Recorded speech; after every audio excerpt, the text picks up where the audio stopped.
আমি অসমীয়া যুৱ মঞ্চই এটা কথাই আজি স্পষ্ট ভাষাৰে ক'ব বিচাৰিছোঁ যে দেশতকৈ কিন্তু গৌৰৱ গগৈ কেতিয়াও ডাঙৰ নহয় নহয় নহয়।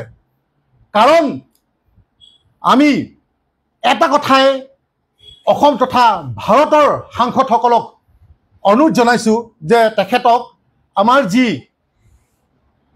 অসম কংগ্ৰেছৰ বৰ্তমানৰ কংগ্ৰেছৰ সভাপতি তথা যোৰহাট লোকসভাৰ সমষ্টিৰ সাংসদ গৌৰৱ গগৈ ডাঙৰীয়াক আমি ভাৰত তথা অসমৰ সাংসদসকলক এটাই অনুৰোধ জনাব বিচাৰিছোঁ যে ৰাষ্ট্ৰ বিৰোধী বঁটাটো এবাৰ তেখেতক দি দিব লাগে। কাৰণ আমি দেখিবলৈ পাইছোঁ যে আমাৰ শত্ৰু ৰাষ্ট্ৰ যি পাকিস্তানত তেওঁৰ দিনে ৰাতিয়ে তেখেতৰ নিউজ বাজিছে। কাৰণ কোনো এজন সাংসদে কৰি দেখুৱাব নোৱাৰা কাম এটা আমাৰ কংগ্ৰেছৰ গৌৰৱ গগৈয়ে কৰি দেখুৱালে। ছি, লাজৰ বিষয়ে সৌখিদিনা আমি দেখা পালোঁ যে সাংসদত আজি তাত গৃহমন্ত্ৰী আছে, বৈদেশিক মন্ত্ৰী আছে, সকলোৱে বাৰে বাৰে কৈ থকা পিছতো তেখেতে আকৌ প্ৰশ্ন উত্থাপন কৰিছে যে কেইখন যুদ্ধ বিমান ধ্বংস হ'ল, কিমান সামৰিক ঘাটি ধ্বংস হ'ল, কিমান ক্ষতি হ'ল। গতিকে এইটো তেখেতে বুজাব বিচাৰিছে যে তেখেতে পাকিস্তানক সেইটো মেছেজ দিব বিচাৰিছে। এইটো তেখেতে প্ৰশ্ন সোধা নাই। আমি যি দেখিছোঁ যে তেখেতে পাকিস্তানক এইটো মেছেজ দিব বিচাৰিছে যে যিটো আমাৰ ভাৰতৰ ভিতৰত থকা এটা মেছেজ, সেই মেছেজটো তেখেতে পাকিস্তানক দিব বিচাৰিছে। সেই প্ৰশ্নটো সুধি পেলাই আমাৰ তেনেকুৱা অনুভৱ হৈছে। আৰু বাৰে বাৰে আমি আগতো আমি সংবাদমেল দিছিলোঁ যে গৌৰৱ গগৈক পাকিস্তানী এজেণ্ট বাৰে বাৰে আমাৰ সন্মানীয় মুখ্যমন্ত্ৰী ডাঙৰীয়ে কৈ আহিছিল। কিন্তু আমি তেখেতক স্থিতি স্পষ্ট কৰিবৰ বাবে আমি তেখেতক আহ্বান জনাইছিলোঁ আৰু তেখেতে সেই মৰ্মে তাৰ পিছদিনাখনি স্থিতি স্পষ্ট কৰিছিলে যে মই কিছু বছৰ আগতে গৈছিলোঁ। কিন্তু সৌখিদিনা দেখিলোঁ আমাৰ সন্মানীয় আমাৰ গৃহমন্ত্ৰী ডাঙৰীয়াই এবাৰ নহয় দুবাৰ তিনিবাৰকৈ তেখেতক কৈছে যে আপুনি তেখেতে পাকিস্তান গৈছে। গতিকে প্ৰমাণিত কৰি দিছে গৃহ বিভাগে যেতিয়া কৈ দিলে এষাৰ কথা যে তেখেতে পাকিস্তান গৈয়ে আছে। গতিকে এতিয়া চিধা চিধি কথা তেখেতৰ ওপৰত একশ্যন ল'ব লাগে, তেখেতৰ ওপৰত কেছ ৰুজু হ'ব লাগে। চিধা কথা আজিও তেখেতে মানে অন্তৰাত্মাই অসম তথা ভাৰতখনক তেখেতে অন্তৰাত্মাত ল'ব পৰা নাই নেকি?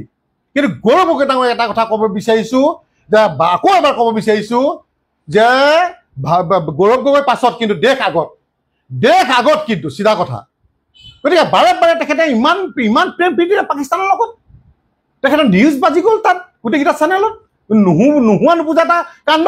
গতিকে তেখেতে যদি সঁচাকৈ যদি অসম তথা ভাৰতক ভাল পালেহেঁতেন, সৌখিদিনাও আমি দেখিলোঁ যে ৰাহুল গান্ধী আহিছে আৰু আহি পেলাই তাতে কৈছে যে আজি আমাৰ যিসকল উচ্ছেদ চলাই আছে, যিবোৰ অবৈধ বাংলাদেশী মিয়া উচ্ছেদ কৰিছে, লাখ লাখ হেক্টৰ ভূমি এখন চৰকাৰৰ দিনত আজি মিয়াসকলে লৈ আছিলে। কিন্তু আমাৰ এই অসম চৰকাৰে উচ্ছেদ কৰিছে আৰু তেওঁলোকে আহি পেলাই কি কৰিছে যে আমি কংগ্ৰেছ চৰকাৰ অহাৰ লগে লগে আপোনালোকক পুনৰ সংস্থাপন দিম, পুৰণ মাতি দিম। লাজ লগা নাই আপোনালোকক সেইবিলাক কথা ক'বলৈ?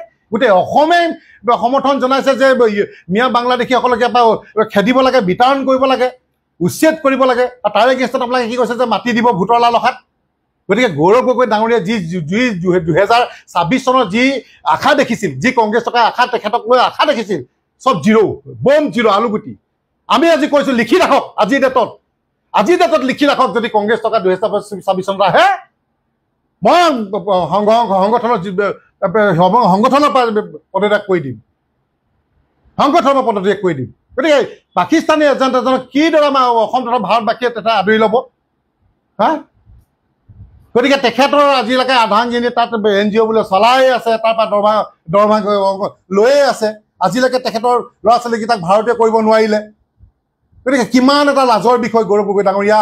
আপোনাক আমি অনুৰোধ জনাইছোঁ, আপোনালোকৰ যোগেদি আমি অনুৰোধ জনাইছোঁ যে আপুনি পাকিস্তান প্ৰেম প্ৰীতি এৰক। সঁচাকৈ যদি অন্তৰাত্মাই ভাৰত তথা অসমক যদি ভাল পায়, আপুনি পাকিস্তান প্ৰেম কৰা এই প্ৰেমৰ লীলা এৰক। নহ'লে কিন্তু ভয়াৱহৰ সন্মুখীন হ'বলৈ অসমীয়া যুৱ অঞ্চলৰ সন্মুখীন হ'বলৈ সাজু হওক। আপুনি ভয়াৱহ ৰূপত আপুনি সাজু হৈ থাকক, যে ভয়াৱহ ৰূপত আমাৰ অসমীয়া যুৱ মঞ্চৰ সন্মুখীন হ'বলৈ আপুনি সাজু থাকক।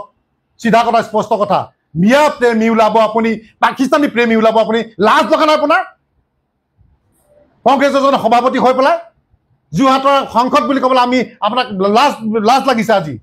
বাৰে বাৰে আপুনি এই পাকিস্তানীৰ লগত আপুনি সাঙুৰ খাই পৰি আছে গতিকে আপুনি স্থিতি স্পষ্ট কৰক চিধা কথা কৈ দিছোঁ আপুনি স্থিতি স্পষ্ট কৰক নহ'লে আমি ভাৰত চৰকাৰ তথা অসম চৰকাৰক আমি আহ্বান জনাইছোঁ যে এইজন গগৈৰ ওপৰত বিহিত ব্যৱস্থা লওক এইজন গগৈৰ ওপৰত বিহিত ব্যৱস্থা লওক চিধা কথা স্পষ্ট কথা তেওঁ গোটেই পৰিবাৰৰ ওপৰত বিহিত ব্যৱস্থা লওক চিধা কথা স্পষ্ট কথা